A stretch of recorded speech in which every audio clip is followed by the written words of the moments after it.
చిన్న పిల్లలకు అట్లాంటి వాళ్ళకి ఏం చేస్తుంటారంటే ఒక్క కోష్టమే రాస్తారు, చిన్నది రాగి రేకు మీద. ఓకే, ఒక్క గది మాత్రమే, ఒక్క గది రాసి ఆ పైన 2 పక్కన 2 ఈ పక్క శూలములు వేసి ఒక్క బీజం అక్షరౌం అని రాస్తారు. అది ఎలా రాస్తారండి అసలు? రాయటం రాగి రేకు మీద ఏదన్నా మేకుతో రాయవచ్చు. రాయటమే. మేకుతో రాస్తే రాగిరేకు, పల్చటి రాగిరేకులు ఉంటాయి కదా, రక్షరేకులు, ఆ బజార్లో దొరుకుతాయి.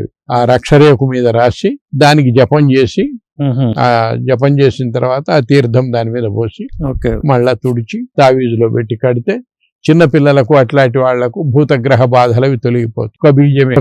కొంతమంది ఏంటంటే యంత్రాల కోసం ఏదో గురువు గారిని ఆశ్రయిస్తూ ఉంటారు. గురువు గారికి తీరిక ఉండదు, వీళ్ళే స్వయంగా చేసుకుని ధరించవచ్చు కదా. చేసుకొని ధరించవచ్చు, కానీ ఆ మంత్రం ఉపదేశం పొంది ఉండాలి వాళ్ళు. ఓకే, అందరికీ కాదు. అందరూ ఒట్టిగా రాసుకొని వేసుకుంటే ఏం లాభం? ఆ మంత్రం వాళ్ళు చేసేవాళ్ళు అయినప్పుడు ఈ ప్రక్రియ చేసుకోవచ్చు, ఇతరులను ఆశ్రయించకుండా సులభంగా వాళ్లే చేసుకోవచ్చు. అయితే ఆ మంత్రం వాళ్ళు ఉపదేశం పొంది ఉండవాలి.